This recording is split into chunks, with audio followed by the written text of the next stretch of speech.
محمود عالم حفظہ اللہ تعالی۔ ان الحمد للہ نحمده ونستعینه ونستغفره ونعوذ باللہ من شرور انفسنا وسیئات اعمالنا من يهده الله فلا مضل له ومن يضلل فلا هادي له واشهد ان لا اله الا الله وحده لا شريك له واشهد ان محمدا عبده ورسوله اللهم صل على محمد وعلى آل محمد كما صليت على إبراهيم وعلى آل إبراهيم إنك حميد مجيد اللهم بارك على محمد وعلى آل محمد كما باركت على إبراهيم وعلى آل إبراهيم إنك حميد مجيد۔ فضیلت مآب علماء، مشائخ، خطباء، دعات، ائمہ، مدرسین، اصحاب علم و فضل اور عزت مآب برادران اسلام، احباب گرامی، حاضرین کرام، اور بالخصوص فضیلت مآب برادر معظم حافظ عبدالرحمن صاحب شغوپوری حافظہ اللہ، جو اس عظیم الشان کانفرنس کے منتظم اور مہتمم ہیں اور اس کی روح رواں ہیں، اور وہ اپنی محبت اور اپنے تکریمی اور توقیری جذبات اور کلمات کے ساتھ علماء کا تذکرہ کر رہے ہیں، لیکن مجھ فقیر اور پرتقصیر کے بارے میں جو ان کے جذبات ہیں میں ان کی قدر کرتا ہوں، اور اللہ رب العزت کے حضور یہ دعا کرتا ہوں کہ یا اللہ یہ ان کا حسن ظن ہے، یہ ان کا گمان ہے، لیکن من آنم کے من دانم، مجھے اپنی کوتاہیوں اور اپنی تقصیروں کا خوب علم ہے۔ اللہم لا تؤاخذنی بما یقولون، یا اللہ یہ میرے بھائی میرے بارے میں جو کہتے ہیں تو اس پر میرا مواخذہ نہ فرمانا، وجعلنی خیرا مما یظنون، اور جو یہ میرے بارے میں گمان کرتے ہیں مجھے اس سے بہتر بننے کی توفیق عرضاں فرمائے، توفیق عرضاں فرمانا، واغفر لی ما لا یعلمون، اور جو میری ایسی کمزوریاں ہیں جو بے شمار ہیں جن کا میں اعتراف اور اقرار کرتا ہوں، یا اللہ تو وہ مجھے معاف فرما دے۔ اور ایک بات میں مزید عرض کرنا چاہتا ہوں کہ سامنے تعریف اور توصیف جو ہے یہ رسول اللہ صلی اللہ علیہ وسلم نے پسند نہیں فرمائی، اس سے منع فرمایا ہے، بلکہ اس کی مذمت فرمائی ہے۔ اہل علم موجود ہے، احصوا فی وجوہ المداحین التراب، رسول اکرم صلی اللہ علیہ وسلم کے یہ الفاظ ہیں، اس لیے منہ کے سامنے تعریف نہیں کرنی چاہیے، بلکہ یہ انسان کے فتنے میں مبتلا کرنے والی چیز ہوتی ہے۔ اور پھر ایسا ہوتا ہے کہ جس کا نام لیا جائے وہ تو یہ سمجھتا ہے کہ میں کوئی بڑی چیز ہوں، اور جس کا نام نہ لیا جائے وہ سمجھتا ہے کہ مجھے نظر انداز کر دیا گیا۔ حالانکہ سچی بات یہ ہے کہ جن کو اللہ رب العزت نے علم کی دولت سے نوازا ہے ان کو اللہ نے بڑا شان و مرتبہ عطا فرمایا ہے۔ اللہ تعالیٰ علم نافع کی دولت سے مالا مال فرمائے اور اس کے ساتھ عمل صالح کی توفیق عطا فرمائے تو پھر تو بڑا اونچا مقام ہے۔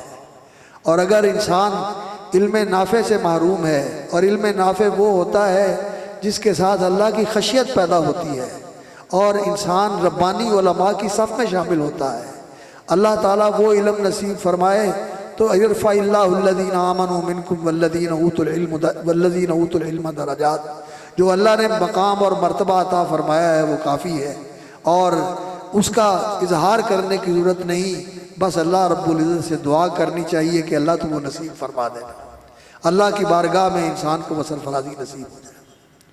اور یہ دعوت اہل حدیث کانفرنس ہے، اس میں آپ کے سامنے مختلف علماء اہل حدیث کی دعوت کے جو مختلف پہلو ہیں ان کے بارے میں انشاءاللہ العزیز اظہار خیال کر رہے ہیں، اور اپنے اپنے انداز میں ہر گلیلا رنگ و بوئے دیگر است، ہر پھول کی اپنی خوشبو، اپنی مہک، اور اس کا اپنا رنگ اور اس کی اپنی کشش ہوتی ہے. آپ وہ سماعت فرما رہے ہیں، لیکن میں اصولی طور پر آپ کے سامنے اہل حدیث کی دعوت رکھنا چاہتا ہوں، قرآن کے حوالے سے اور سنت کے حوالے سے. میں توقع کرتا ہوں کہ آپ توجہ فرمائیں گے. حضرات گرامی، اللہ رب العزت نے تمام انبیاء علیہ السلام کو وصیت فرمائی ہے، اور وہ وصیت سورۃ الشورى کے اندر اللہ نے بیان فرمائی ہے. شرع لکم من الدین ما وصی بہ نوحا والذی اوحینا الیک وما وصینا بہ ابراہیم وموسیٰ وعیسیٰ ان اقیموا الدین ولا تتفرقوا فیہ. اللہ رب العزت نے تمہارے لیے دین مقرر کیا ہے. شرع لکم من الدین ما وصی بہ نوحا، جس کی حضرت نوح علیہ السلام کو تلقین فرمائی تھی.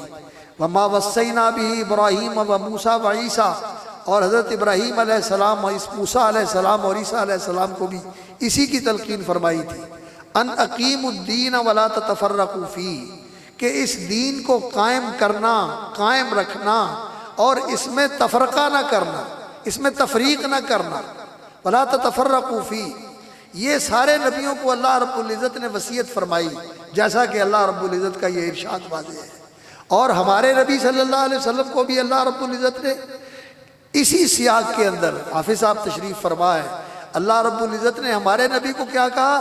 فَلِذَالِكَ فَادْعُ فَاسْتَقِمْ كَمَا أُمِرْتَ وَلَا تَتَّبِعْ أَهْوَاءَهُمْ. اے میرے پیغمبر، فَلِذَالِكَ فَادْعُ، آپ نے بھی اسی چیز کی دعوت دینی ہے کہ لوگوں دین کو قائم کرو. وَلَا تَتَفَرَّقُوا فِيهِ، اور اس دین کے اندر تفریق نہ کرو، یعنی دین کا کچھ حصہ مان لو اور کچھ حصہ نہ مانو. آج افضل شیخ صاحب اللہ تعالیٰ ان کی زندگی میں برکت فرمائے، وہ بہت المناک طریقے سے ذکر کر رہے تھے کہ عالم کفر کس طرح مسلمانوں کے ساتھ امتیازی سلوک کرتا ہے، اور مسلمانوں کے مسائل کو کس طرح نظر انداز کرتا ہے. صرف نظر انداز ہی نہیں کرتا، بلکہ مسلمانوں کے خون ریزی کے لیے اور ان کو ان کی سرزمین سے بے دخل کرنے کے لیے اور ان کو در بدر کرنے کے لیے سازشیں کر کے اور مختلف تدبیریں کر کے کس طرح مسلمانوں کو ان کے گھروں سے بے گھر کیا جاتا ہے اور ان کی خون ریزی کی جاتی ہے. کوئی آج ایک جگہ نہیں، یہ جگہ جگہ مقتل سجے ہوئے ہیں اور لاشیں تڑپ رہے ہیں اور خون بہہ رہا ہے. یہ سارا کچھ ہو رہا ہے. یہ جو کچھ ہو رہا ہے امت مسلمہ کے ساتھ، اس کی وجہ ایک ہے، اور وہ وجہ سمجھنے کی ضرورت ہے، اور اس وجہ کو سمجھ کر پھر ہمیں اس کا تدارک اور اس کی تلافی کرنے کی ضرورت ہے. وہ اللہ رب العزت نے کیا کہا؟ فَلِذَالِكَ فَادْعُ وَاسْتَقِمْ كَمَا أُمِرْتَ وَلَا تَتَّبِعْ أَهْوَاءَهُمْ وَقُلْ آمَنْتُ بِمَا أَنزَلَ اللَّهُ مِنْ كِتَابٍ وَأُمِرْتُ لِأَعْدِلَ بَيْنَكُمُ اللَّهُ رَبُّنَا وَرَبُّكُمْ لَنَا أَعْمَالُنَا وَلَكُمْ أَعْمَالُكُمْ لَا حُجَّةَ بَيْنَنَا وَبَيْنَكُمْ اللَّهُ يَجْمَعُ بَيْنَنَا وَإِلَيْهِ الْمَصِيرُ. یہ آیت سورۃ الشورى کی بتاتی ہے کہ اللہ رب العزت نے نبی صلی اللہ علیہ وسلم کو بھی اسی بات کو حکم دیا ہے، اقیم الدین ولا تتفرقوا فیہ فلذالک فادعوا. اسی کی آپ دعوت دیں، کیا کہ دین کو قائم کرو، ولا تتفرقوا فیہ، اور اس دین کے اندر تفریق نہ کریں. تفریق کرنے کے دو معنی ہوتے ہیں. ایک معنی تو یہ ہے کہ دین کا کچھ حصہ مان لیا جائے اور کچھ حصہ چھوڑ دیا جائے. دین کو کسی حصے کو قبول کر لیا جائے، اسے سینے سے لگایا ہوا ہے، اسے اپنائے ہوئے ہیں، اور کوئی حصہ دین کا چھوڑ دیا ہے. ایک یہ تفریق ہے، ولا تتفرقوا فیہ، دین کے اندر متفرق نہ ہو، یعنی کچھ کو لینا اور کچھ کو چھوڑنا. اور دوسرا اس کا یہ معنی ہے کہ دین کی بنیاد پر تمہارے اندر تفرقہ نہیں ہونا چاہیے، تمہارے اندر گروہ بندیاں اور تمہارے اندر اس طرح تحزب نہیں ہونا چاہیے، اس طرح ٹولیاں نہیں ہونی چاہیے، اس طرح تفرقے اور اس طرح گروہ اور جماعتیں نہیں ہونی چاہیے، بلکہ سب کو ایک ملت اور ایک امت بننا چاہیے. اللہ نے تو آدم علیہ السلام سے لے کر محمد الرسول اللہ صلی اللہ علیہ وسلم تک آنے والے سارے نبیوں کو یہ کہا کہ ان ہذہ امتکم امۃ واحدہ، تم سارے کے سارے پیغمبر ایک امت ہو، ایک جماعت ہو، حالانکہ ان کی شریعتیں مختلف تھیں. لِكُلٍّ جَعَلْنَا مِنْكُمْ شِرْعَةً وَمِنْهَاجًا، لیکن ان کا دین ایک تھا. وہ ایک اللہ کی عبادت کرنے والے تھے اور ایک اللہ کی اطاعت کرنے والے تھے، اور وہ ایک اللہ رب العزت کے اتارے ہوئے دین کے پیروکار تھے. اس لیے وہ سارے کے سارے ایک امت تھے. ان ہذی امتکم امۃ واحدہ، ایک مقام پہ فرمایا وانا ربکم فاعبدون، میں تمہارا رب ہوں میری عبادت کرو، اور سورۃ المومنون نے فرمایا وانا ربکم فاتقون، اور عبادت اور تقوی یہ دونوں ایک ہی معنی رکھتے ہیں، یہ دونوں ایک ہی مفہوم رکھتے ہیں۔ تقوی کا معنی عبادت ہوتا ہے اور عبادت کا معنی تقوی ہوتا ہے، بات دوسری طرف چلی جائے گی، اس لیے میں اس کو چھوڑتا ہوں۔ تو سارے نبیوں کو ایک امت بتایا، اور ایک دین کو ماننے والے ایک امت نہ بنے اور وہ گروہ بندیاں ہوں ان کے اندر دین کی بنیاد کے اوپر، یہ کس طرح روا ہو سکتا ہے؟ اور اللہ رب العزت نے محمد کریم صلی اللہ علیہ وسلم کی جہاں اللہ رب العزت نے بعثت کا ذکر فرمایا تو اللہ رب العزت نے فرمایا کہ وَأَلَّفَ بَيْنَ قُلُوبِكُمْ وَلَوْ أَنفَقْتَ مَا فِي الْأَرْضِ جَمِيعًا مَا أَلَّفْتَ بَيْنَ قُلُوبِهِمْ، کہ اللہ رب العزت نے یہ جو آپس میں عرب لڑتے تھے، جھگڑتے تھے، دشمنیاں تھیں، عداوتیں تھیں، اور دشمنیوں اور عداوتوں کے سلسلے ان کے سال سال تک چلتے تھے اور جنگیں ہوتی تھیں، ان سب کو اللہ رب العزت نے آپ کی ذات گرامی کے ساتھ جمع کر دیا۔ أَلَّفَ بَيْنَ قُلُوبِهِمْ وَلَوْ أَنفَقْتَ مَا فِي الْأَرْضِ جَمِيعًا مَا أَلَّفْتَ بَيْنَ قُلُوبِهِمْ وَلَكِنَّ اللَّهَ أَلَّفَ بَيْنَهُمْ، اللہ تعالیٰ نے صحابہ کو اکٹھا کر دیا رسول اکرم صلی اللہ علیہ وسلم کی ذات گرامی کے اوپر، اور اللہ رب العزت نے رسول اکرم صلی اللہ علیہ وسلم کے بعثت کے ساتھ ان کو ایک جماعت بنا دیا، ایک امت بنا دیا، مہاجرین اور انصار اور جتنے مسلمان تھے سارے ایک امت تھے۔ آج اس محمد الرسول اللہ صلی اللہ علیہ وسلم کی امت کے اندر کتنے گروہ ہیں، کتنی جماعتیں ہیں اور کتنے فرقے ہیں، ہر کوئی اپنی طرف بلاتا ہے اور وہ کہتا ہے کہ میں ہوں اس طریقے کے اوپر جو محمد رسول اللہ صلی اللہ علیہ وسلم کا طریقہ تھا۔ لیکن اہل حدیث وہ جماعت ہے، اہل حدیث وہ طائفہ منصورہ ہے جس کے بارے میں رسول اکرم صلی اللہ علیہ وسلم نے فرمایا تھا کہ لا تزال طائفۃ من امتی قائمین علی الحق لا یضرهم من خذلهم ولا من خالفهم حتی یاتی امر اللہ، ایک جماعت لا تزال طائفۃ من امتی، میری امت کا ایک گروہ قائم رہے گا، علی الحق منصورین ظاہرین، حق کے اوپر قائم رہیں گے، اللہ ان کی مدد کرے گا اور وہ ظاہر نظر آئیں گے، لوگوں کو دکھائی دیں گے۔ لا یضرهم من خذلهم ولا من خالفهم، ان کو بے یار و مددگار کرنے والا اور ان کی مخالفت کرنے والا ان کا کچھ بگاڑ نہیں سکے گا، یہاں تک کہ اللہ رب العزت کا فیصلہ آ جائے کہ اللہ رب العزت اس دنیا کی بساط لپیٹنے کا فیصلہ فرما دے، اس وقت تک یہ جماعت قائم رہے گی۔ اور امام علی بن مدینی، امام احمد بن حنبل اور امام اسحاق بن راہویہ وہ کہتے ہیں کہ اگر یہ جماعت اہل الحدیث کی جماعت نہیں ہے تو کون سی جماعت ہے؟ یہ اہل الحدیث کی جماعت ہے، یہ ائمہ حدیث کہہ رہے ہیں، علی بن مدینی کہہ رہے ہیں، احمد بن حنبل کہہ رہے ہیں، اور امام بخاری رحمۃ اللہ علیہ بھی اسی حدیث کو نقل کرتے ہوئے جب صحیح بخاری میں ذکر کرتے ہیں تو کہتے ہیں کہ وہم اہل العلم والفقہ، اور یہ جماعت اہل علم اور دین کی سمجھ رکھنے والوں کی جماعت ہوتی ہے، یہ وہ جماعت ہے جو حق کے اوپر قائم رہے گی۔ تو اس کا معنی یہ ہوا کہ رسول اکرم صلی اللہ علیہ وسلم نے اس امت کے اندر ایک جماعت کے بارے میں خبر دی ہے کہ وہ حق کے اوپر قائم رہے گی اور وہ حق کو لوگوں کے سامنے پیش کرے گی، حق کے اوپر چلے گی، حق کی حفاظت بھی کرے گی، حق کا ابلاغ بھی کرے گی، اور حق کی علم بردار بھی رہے گی، علم بردار بھی ہوگی، اس کی اشاعت بھی کرے گی اور اس کا ابلاغ بھی کرے گی اور اس پر عمل کر کے بھی دکھائے گی۔ اور رسول اکرم صلی اللہ علیہ وسلم نے اسی جماعت کے ساتھ رہنے کا حکم بھی دیا ہے، نبی صلی اللہ علیہ وسلم نے اسی جماعت کے ساتھ حکم دیا ہے رہنے کا۔ آپ صلی اللہ علیہ وسلم نے فرمایا ایاکم والفرقہ وعلیکم بالجماع، لوگو تفرق اور اختلاف سے بچو، تفرق اور اختلاف سے بچو، وعلیکم بالجماع، اور اجتماعیت اور اکٹھے رہنے کو لازم پکڑو۔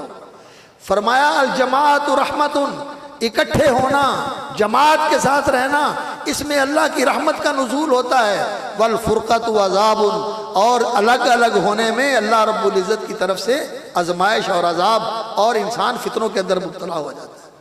تو رسول اکرم صلی اللہ علیہ وسلم سے پوچھا گیا من الجماعت یا رسول اللہ، یا اللہ کے رسول جماعت کون سی جماعت آپ جس کے بارے میں کہہ رہے ہیں؟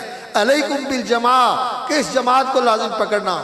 تو رسول اکرم صلی اللہ علیہ وسلم نے فرمایا ما انا علیہ واصحابی اليوم، اس جماعت کو لازم پکڑنا جو اس طریقے پر ہو جس طریقے پہ آج میں اور میرے صحابہ ہیں. آج میں اور میرے صحابہ جس طریقے پر ہیں. اللہ کے رسول صلی اللہ علیہ وسلم کس طریقے پر تھے؟ اللہ کے رسول کا طریقہ تھا کہ اللہ کے رسول صلی اللہ علیہ وسلم اللہ کی وحی کی پیروی کرتے تھے. قرآن اللہ کی وحی ہے اور حدیث بھی اللہ کی وحی ہے. اللہ رب العزت نے فرمایا وَأَنزَلَ اللَّهُ عَلَيْكَ الْكِتَابَ وَالْحِكْمَةَ وَعَلَّمَكَ مَا لَمْ تَكُنْ تَعْلَمْ. اللہ نے آپ پر کتاب و حکمت یعنی قرآن و سنت نازل فرمائے ہیں. اور اللہ رب العزت نے فرمایا اتل ما اوحی الیک من الکتاب، جو کتاب اللہ نے آپ پر نازل کی ہے اس کی پیروی کیجیے، اس کی تلاوت بھی کیجیے، اس کا اتباع بھی کیجیے. اور واتبع ما یوحی الیک من ربک، جو اللہ کی طرف سے آپ پر وحی کیا جاتا ہے آپ اسی کی پیروی کیجیے. اور نبی صلی اللہ علیہ وسلم سے اعلان کروایا کہ ان اتبع الا ما یوحی الیہ، میں تو صرف اسی وحی کی پیروی کرتا ہوں جو اللہ نے میری طرف نازل کی ہے. تو نبی صلی اللہ علیہ وسلم کا قول دین کے بارے میں وہ بھی وما ینطق عن الہوا، یا تو وہ قرآن تھا یا وہ اللہ کی وحی تھی جو اللہ رب العزت نے اپنے پیغمبر کی زبان پر نازل فرمائی. اپنی مرضی اور اپنی منشا سے دین کے اندر اللہ کے رسول کوئی بات نہیں کرتے تھے. وما ینطق عن الہوا ان هو الا وحی یوحی، آپ کا فرمان یا قرآن تھا یا اللہ کی وحی تھی. وہ وحی مطلوب ہے اور وہ مطابقت بالتلاوہ ہے، اور یہ وحی غیر مطلوب ہے، لیکن یہ واجب التعمیل اسی طرح ہے جس طرح قرآن واجب التعمیل ہے، واجب العمل ہے، واجب الاتباع ہے، قرآن مجید بھی اور حدیث نبوی بھی. تو رسول اکرم صلی اللہ علیہ وسلم وحی کے پیروکار تھے. اور رسول اکرم صلی اللہ علیہ وسلم کے صحابہ کیا تھے؟ رسول اکرم صلی اللہ علیہ وسلم رسول اکرم صلی اللہ علیہ وسلم کے صحابہ وہ اللہ کے رسول کے پیروکار تھے. اللہ کے رسول صلی اللہ علیہ وسلم کو جو فرماتے سنا، جو سنا فوراً قبول کر لیا، جو کرتے دیکھا فوراً اپنا لیا. یہ ان کا طریقہ تھا. اور جو آج اس طریقے کے اوپر جماعت ہے، یہ وہ جماعت ہے جس جماعت کے ساتھ جڑنے کی اللہ کے رسول صلی اللہ علیہ وسلم نے تلقین فرمائی. علیکم بالجماعہ، اس جماعت کو لازم پکڑنا، اس جماعت کے ساتھ جڑے رہنا. تو آج میرے بھائیوں، ہم اہل حدیثوں کو بالخصوص ہماری نسبت اس جماعت کے ساتھ ہے. صحابہ کی جماعت جس کے امام محمد الرسول اللہ صلی اللہ علیہ وسلم تھے، اور جس کے افراد تمام اہل بیت رسول اکرم صلی اللہ علیہ وسلم کے اس کے افراد تھے، اور تمام اصحاب رسول رضوان اللہ علیہ مجمعین، السابقون الاولون من المہاجرین والانصار والذین اتبعوہم باحسان رضی اللہ عنہم ورضوا عنہ، جن کو اللہ رب العزت نے اپنی رضا کا سرٹیفکیٹ دیا ہے اور ان کے ساتھ جنت کا وعدہ کیا ہے، وہ سارے اسی وحی کے پیروکار تھے. تو آج جس طرح صحابہ قرآن اور حدیث کے پیروکار تھے، اسی طرح قرآن اور حدیث کی پیروکار بننے کی دعوت اہل حدیث کی دعوت ہے. یہ دعوت ہے اہل حدیث کی. اور آج اس سیاست کے دور میں، اور آج اس عالمگیر سفاکیت، عالمگیر وحشیت اور عالمگیر ظلم و زیادتی کے دور کے اندر مسلمانوں کے لیے قرآن کی دعوت کیا ہے؟ قرآن کی دعوت یہ ہے کہ لا تتخذوا اليہود والنصارى اولیاء بعضهم اولیاء بعض. وہ ایک دوسرے کے دوست ہیں، ہندو کیا، یہودی کیا، عیسائی کیا، مجوسی کیا، اور دنیا کے سارے ملحد اور دنیا کے سارے کافر کیا. الکفر ملت واحدہ، سارا کفر ایک ملت ہے، ان کو دوست نہ بناؤ، یہ تمہارے ساتھ دوستی نہیں کریں گے. لا یعلونکم خبالا، یہ تمہیں نقصان پہنچانے میں کبھی کوتاہی نہیں کریں گے، ہمیشہ تمہارا نقصان کریں گے. ودوا ما عنتم، تمہیں مصیبتوں میں ڈالنا چاہتے ہیں.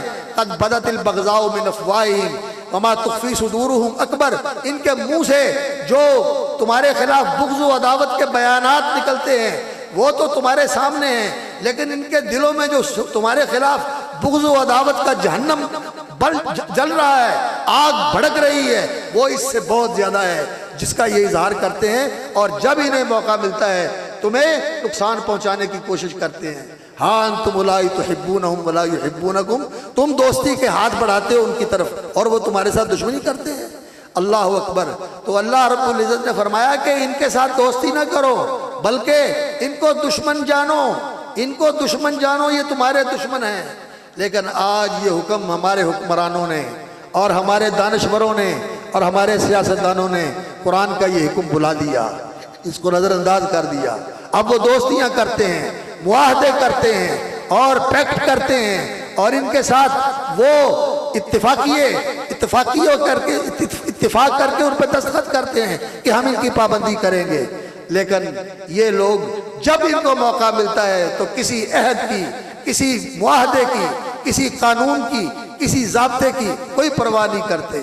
اللہ نے قرآن میں فرمایا ہے لا يرقبون فیکم الا ولا ذمہ، یہ تمہارے بارے میں کسی دوستی، کسی رشتے، کسی انسانیت کے حق کا کوئی خیال کرتے ہیں، اور نہ کسی حلف، نہ کسی معاہدے، اور نہ کسی دستور اور کسی قانون کا لحاظ کرتے ہیں۔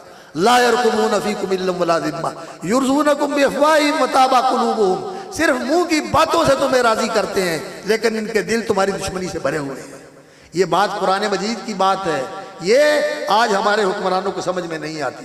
اللہ ان کو سمجھا دے اور یہ ان کی آنکھیں کھل جائیں کہ یہ جن سے ہم بھیک مانگنے جاتے ہیں امن اور سلامتی کی، یہ ہمیں امن اور سلامتی دینے والے نہیں ہیں۔ امن اور سلامتی اگر ملے گی تو اسلام کے اندر ملے گی، امن ملے گا تو ایمان کے اندر ملے گا، سلامتی ملے گی تو اسلام کے اندر ملے گی۔ الاسلام یہ سلامتی کا نام ہے۔ واللہ یدعو الی دار السلام، اللہ رب العزت دار السلام کی طرف دعوت دیتے ہیں۔ دار السلام ایک تو وہ ہے جہاں جنت ہے اور وہاں کوئی دکھ آزار نہیں ہوگا، اور دوسرا دار الاسلام، یہ دار السلام ہوتا ہے جہاں عدل ہوتا ہے، جہاں انصاف ہوتا ہے، جہاں اللہ کی رحمتیں اور برکتیں نازل ہوتی ہیں۔ اور برکتوں اور رحمتوں کے نزول کا راستہ اللہ نے قرآن مجید میں جو بتایا ہے وہ یہی ہے کہ لوگوں ایمان لاؤ، لوگوں ایمان لاؤ۔ یا ایھا الذین آمنوا آمنوا باللہ ورسولہ والکتاب الذی نزل علی رسولہ والکتاب الذی انزل من قبل، اے ایمان کے دعوے کرنے والوں، صحیح معنوں میں حقیقی ایمان لے کے آؤ اللہ پر اور اللہ کے رسول پر۔ ایمان کا معنی کیا ہوتا ہے؟ اللہ کی بات پر یقین کرنا، اس کی تصدیق کرنا، اس کو ماننا اور اس کو مان کر پھر اس کے مطابق عمل کرنا۔ آمنا باللہ، ہم اللہ پر ایمان رکھتے ہیں، وَنَحْنُ لَهُ مُسْلِمُونَ، اور ہم اس کے فرما بردار ہیں۔ اگر اس کو مانتے ہیں تو اس کی بھی مانو، اور اس کو مان کے اس کی نہ ماننا یہ کوئی ایمان نہیں ہے، یہ مومنوں کا وتیرہ نہیں ہے، یہ اہل ایمان کا راستہ نہیں ہے۔ جو مومن ہوتے ہیں وہ تو کہتے ہیں آمنت باللہ، میں اللہ پر ایمان لے آیا، واسلمت للہ رب العالمین، اور میں اللہ رب العزت کا مطیع اور فرما بردار بن گیا۔ تو اسلام اللہ کی فرما برداری کا نام ہے، اور ایمان جو ہے یہ اس چیز کا نام ہے کہ انسان امن کے اندر آ جاتا ہے، لوگوں کے لیے بھی امن کا پیام پر ہوتا ہے۔ المومن من امنہ الناس علی دمائہم واموالہم، رسول اکرم صلی اللہ علیہ وسلم نے فرمایا مومن وہ ہوتا ہے جس سے کسی کی جان کو، کسی کے مال کو، کسی کی عزت کو کوئی خطرہ نہیں ہوتا۔ مومن وہ ہوتا ہے، اور مسلمان وہ ہوتا ہے جو سلامتی کا پیامبر ہوتا ہے، جو لوگوں کے لیے سلامتی کا پیامبر ہوتا ہے، سلامتی کا پیغام لے کے جاتا ہے۔ السلام علیکم، تمہارے اوپر سلامتی ہو میری طرف سے۔ اور مومنوں کے لیے المسلم من سلم المسلمون من لسانہ ویدہ، مسلمان وہ ہوتا ہے جو مسلمان اس کے ہاتھ اور اس کی زبان سے محفوظ رہتے ہیں، اور وہ اپنے دشمنوں کے ساتھ بھی عدل کرتا ہے، دوستوں کے ساتھ بھی عدل کرتا ہے۔ اگر اس کا کوئی دشمن ہو وہاں بھی بے انصافی اور ظلم کی اجازت نہیں ہے مسلمان کو، اور اگر کوئی اس کا اپنا ہو تو وہاں بھی بے انصافی کی اجازت نہیں ہے کہ جانبداری کر کے اس کی روح رعایت کرتے ہوئے اس کو بچا لے، اور کسی کی رعایت کرتے ہوئے کسی کے اوپر ظلم کر دے۔ قرآن اس کی اجازت نہیں دیتا، اللہ رب العزت کا واضح قانون ہے۔ لا یجرمنکم شنآن قوم ان صدوکم عن المسجد الحرام ان تعتدوا وتعاونوا، انہوں نے تمہیں روکا ہے تم ان کے ساتھ زیادتی نہ کرو، دشمن کے ساتھ بھی انصاف کرو اور اپنوں کے ساتھ بھی انصاف کرو، یہ قرآن کی تعلیم ہے۔ لیکن ان کے پیمانے اور ہیں، یہ کافر ہیں، یہ کبھی بھی تمہارے ساتھ عدل اور احسان والا معاملہ نہیں کریں گے۔ عدل اور احسان والا معاملہ اگر کرے گا تو وہ اہل ایمان کریں گے، اہل اسلام کریں گے۔ اور اللہ رب العزت نے ہمیں یہ قرآن مجید میں تعلیم دی ہے، یا ایھا الذین آمنوا اتقوا اللہ حق تقاتہ ولا تموتن الا وانتم مسلمون، اے ایمان والو اللہ سے ڈرو جس طرح اس سے ڈرنے کا حق ہے، اور تمہیں موت آئے تو فرما برداری کی حالت میں موت آئے۔ کب پتہ ہے کسی کو کسی موت آ جائے گی، اس لیے انسان کو ہمیشہ اللہ کی فرما برداری کے اندر رہنا چاہیے۔ عبداللہ بن مسعود رضی اللہ تعالیٰ عنہ اس آیت کا مفہوم بیان کرتے ہوئے بیان کرتے ہیں، اللہ کا تقوی جیسے اس کا تقوی اختیار کرنا چاہیے، اس کا معنی یہ ہے ان یطاع فلا یعصی، اللہ کی فرما برداری کی جائے اور اس کی نافرمانی نہ کی جائے، جو حکم ہے اسے پورا کیا جائے، جس سے منع کر دیا اس سے باز رہا جائے، اور این یشکر ولا یکفر، اور اللہ کا شکر کیا جائے اس کی ناشکری نہ کی جائے، وَأَن یذکر ولا ینسیٰ، اور اللہ کو یاد رکھا جائے اور کبھی اسے فراموش نہ کیا جائے۔ یہ اللہ کا تقویٰ ہے۔ ایمان اور تقویٰ اگر یہ دو چیزیں مسلمان اختیار کر لیں تو اللہ رب العزت کا وعدہ ہے قرآن میں۔ کیا وعدہ ہے؟ اللہ فرماتا ہے وَكَانَ حَقًّا عَلَيْنَا نَصْرُ الْمُؤْمِنِينَ، اہل ایمان کی مدد کرنا ہمارے ذمہ لازم ہے۔ آج اگر مدد نہیں ہو رہی تو اس وجہ سے کہ ہم نے دین میں تفریق کی ہوئی، سیاست سے دین کو نکال دیا ہم نے۔ ہماری سیاست کی بنیاد دین نہیں ہے، ہماری عدالتوں کی بنیاد دین نہیں ہے، ہماری معیشت کی بنیاد دین نہیں ہے، اور ہماری ثقافت کی بنیاد دین نہیں ہے، ہماری معاشرت کی بنیاد دین نہیں ہے۔ یہاں سے نکال دیا ہم نے۔ صرف بہت تھوڑے لوگوں نے نماز روزے کے لیے دین کو رکھا ہوا ہے، اکثریت نے نماز روزہ بھی چھوڑ دیا، زکوٰۃ بھی چھوڑ دی، سود کو حلال کر لیا، سودی کاروبار کر لیے، جھوٹ ہماری تجارت بن گئی، جھوٹ ہماری سیاست بن گئی، منافقت ہماری چالاکی اور ہماری ہوشیاری بن گئی، ایمان سے نکل گئے منافقت اختیار کر کے، عملی نفاق۔ اللہ اکبر۔ اذا حدث کذبا، بات کرتا ہے تو جھوٹ بولتا ہے، وعدہ کرتا ہے تو وعدہ خلافی کرتا ہے، جب کسی سے جھگڑا ہو جاتا ہے تو ہر غلط کام کرنے کے لیے تیار ہو جاتا ہے۔ اذا خاصم فجرا، اور جب اس امانت اس کے سپرد کی جاتی ہے تو اس میں خیانت کرتا ہے۔ یہ عملی منافق ہے، یہ عملی نفاق تو ہر طرف پھیلا ہوا ہے، پورا معاشرہ اس منافقت سے بھرا ہوا ہے۔ بلکہ اعتقادی نفاق، ذالک بانہم کرہوا ما انزل اللہ، اللہ رب العزت کا دین ان کو پسند نہیں ہے۔ کہاں ہماری عورتوں کو پسند ہے دین کی پابندیاں، کہیں ہمارا دانشوروں کو پسند ہے دین کی پابندیاں، کہاں ہمارے ان تعلیم یافتہ کو پسند ہے دین کی پابندیاں۔ کہتے ہیں دین آزادی، یہ دور آزادی کا دور ہے، انسان خود مختار ہے، جیسے چاہے زندگی گزارے، جو چاہے کرے۔ نہیں، دین کہتا ہے کہ نہیں، الدنیا سجن المومن، دنیا مومن کے لیے قید خانہ ہے، اللہ کی پابندی کے اندر زندگی گزارنی ہے، اس کے حدود کے دائرے میں رہنا ہے، اس کے احکام کی پابندی کرنی ہے، اور اس کے ممنوع کردہ اور محرم حرام کردہ چیزوں سے بچ کے زندگی گزارنی ہے۔ ہاں، کافر کے لیے جنت ہے، جیسے چاہے زندگی گزارے، لیکن اس کا نتیجہ پھر ابدی جہنم ہے۔ اور آج جس نے پابندی کے ساتھ زندگی گزار دی، پھر اللہ رب العزت جنت میں اس سے پوچھے گا بتا بندے تیری مرضی کیا ہے، میں تیری مرضیاں پوری کروں، تیری مرضیاں پوری کروں۔ اور مرضیاں پوری ہوں گی، جو چاہے گا، جو مانگے گا ملے گا۔ اللہ فرمائیں گے اور مانگ، پھر ملے گا، پھر اللہ فرمائیں گے اور مانگ، پھر ملے گا۔ جب 3 دفعہ اللہ رب العزت منگوا کے دیں گے تو پھر کہیں گے اور مانگ، کہے گا یا اللہ میری تو مانگ ختم ہو گئی، میرے پاس تو رہا کچھ نہیں۔ فرمایا تیری مانگ ختم ہو گئی، میری دین ختم نہیں ہوئی، میں اور بھی دینے والا ہوں۔ اب دنیا میں اگر انسان ایسی اسلام والی زندگی گزارے تو اللہ رب العزت اس کو ایسی زندگی عطا فرمائے گا۔ تو اللہ رب العزت نے فرمایا اگر اہل ایمان وَلَوْ أَنَّ أَهْلَ الْقُرَىٰ آمَنُوا وَاتَّقَوْا، اگر بستیوں کے رہنے والے ایمان والی زندگی اختیار کر لیں، تقوی والی زندگی اختیار کر لیں، لَفَتَحْنَا عَلَيْهِمْ بَرَكَاتٍ مِّنَ السَّمَاءِ وَالْأَرْضِ، آسمان سے بھی برکتوں کے دروازے کھول دیں گے، زمین سے بھی برکتوں کے دروازے کھول دیں گے۔ پھر IMF کے سامنے کشکول لے کے جانے کی ضرورت نہیں رہے گی، پھر کسی ورلڈ بینک کے سامنے جا کے ناک رگڑنے کی ضرورت نہیں رہے گی۔ وَلِلَّهِ خَزَائِنُ السَّمَاوَاتِ وَالْأَرْضِ، آسمان و زمین کے خزانے اس اللہ کے پاس ہیں۔ اور اللہ الغنی وانتم الفقراء، وہ غنی جب تمہیں غنی کرنے پہ آئے تو پھر یہ سارے مل کے تیرا کچھ بھی نہیں بگاڑ سکتے۔ ان تصبروا وتتقوا لا يضركم كيدهم شيئا، اگر تم صبر اور تقوی والی زندگی اختیار کرو گے تو ساری دنیا کے کافر مل کے تمہیں کچھ نہیں کر سکتے، تمہارا کچھ نہیں بگاڑ سکتے۔ آج اگر ہمارا یہ زوال ہے، یہ انحطاط ہے، یہ بے بسی ہے، اور یہ بے چارگی ہے، اور یہ بے قدری ہے، ہمارے خون کی لاشیں ہماری تڑپتی ہیں، اور خون ہمارا بہتا ہے، اور بچے ہمارے یتیم ہوتے ہیں، اور بیٹیاں اور بہنیں ہماری بیوہ ہوتی ہیں، اور کسی کو ترس نہیں آتا، تو اس کی وجہ کیا ہے؟ اللہ اکبر۔ وہ جرم جو اللہ نے یہودیوں کا بیان کیا تھا وہ کیا تھا؟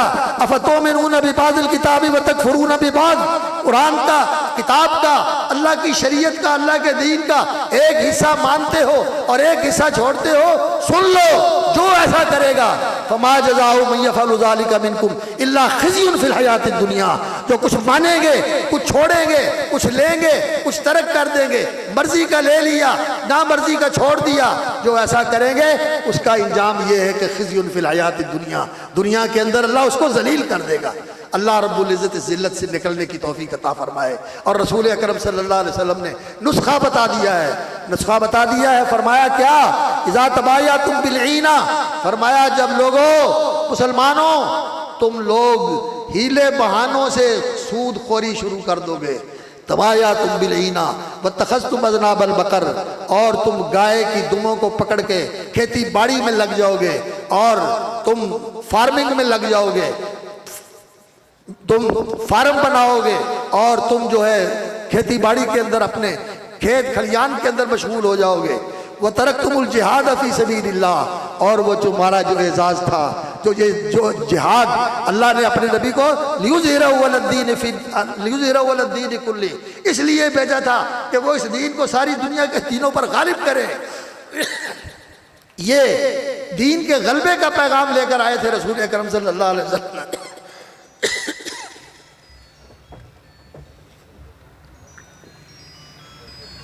اس جہاد کو تم نے چھوڑ دیا، دنیا داری میں پڑ گئے، ہیلے بہانوں سے سود کھانے لگے، اب تو ہیلے بہانوں کی بجائے کھلم کھلا سود کھاتے ہیں۔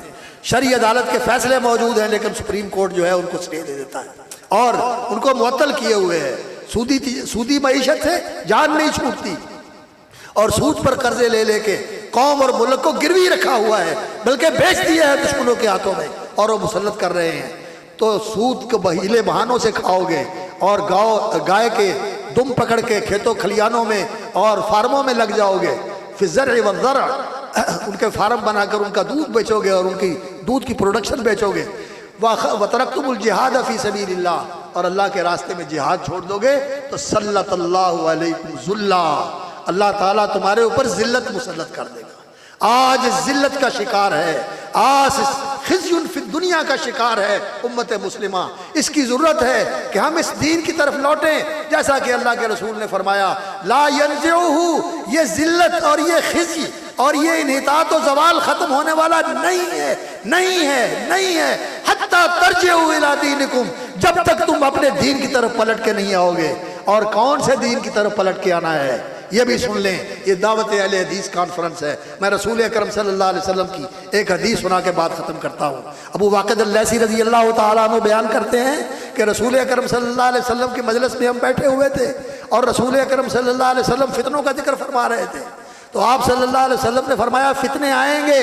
تو صحابہ نے پوچھا یا رسول اللہ فتنوں کے دور میں ہم کیا کریں؟ تو اللہ کے رسول زمین پہ تشریف فرما تھے، چٹائی بچھی ہوئی تھی، آپ نے چٹائی کے اوپر ایسے ہاتھ رکھا زور سے چمٹا کر، فرمایا دین کے اوپر اس طرح قائم ہو جانا جس طرح آج میں اس چٹائی کے اوپر اپنے ہاتھ کو جمائے ہوئے ہیں، دین کے اوپر جم کے رہنا، دین کے اوپر قائم رہنا۔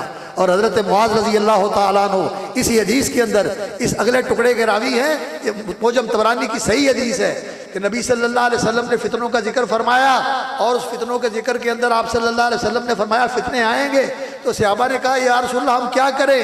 تو نبی صلی اللہ علیہ وسلم نے فرمایا ترجعون الی امرکم الاول، ترجعون الی امرکم الاول، اہل علم بیٹھے ہوئے ہیں، تم نے اپنے پہلے طریقے کی طرف پلٹ کے آنا ہے، نئے دین، نئے فتنے، نئے فکر، نئے فلسفے نہیں، دینکم الامرکم الاول، وہی طریقہ جو رسول اللہ لے کے آئے اور صحابہ اس پر چلتے رہے، اہل بیت اس پر چلتے رہے، نبی صلی اللہ علیہ وسلم کے خلفاء اس پہ چلتے رہے، اور امت کے اہل خیر کے زمانے کے تابعین اور تبع تابعین اس کے اوپر چلتے رہے، اس دین کی طرف پلٹ کے جانا ہے۔ یہ اہل حدیث کی دعوت ہے۔ اللہ رب العزت ہمیں اس دعوت کو دل و جان سے قبول کرنے اور اس کا دنیا میں علم بلند کرنے اور اسی دعوت کو پھیلانے کی توفیق عطا فرمائے، اور اس برادر معظم کی محنتوں اور کوششوں میں اللہ برکت فرمائے کہ انہوں نے بہت خوبصورت انتظام کیا، اور میرے جیسے طالب علم کی بھی یہ طالب علمانہ باتیں آپ کے سامنے پہنچانے کا ایک بہت خوبصورت موقع عطا فرمایا۔ اللہ ان کو جزائے خیر دے اور ان کی کوششیں اور کاوشیں قبول فرمائے،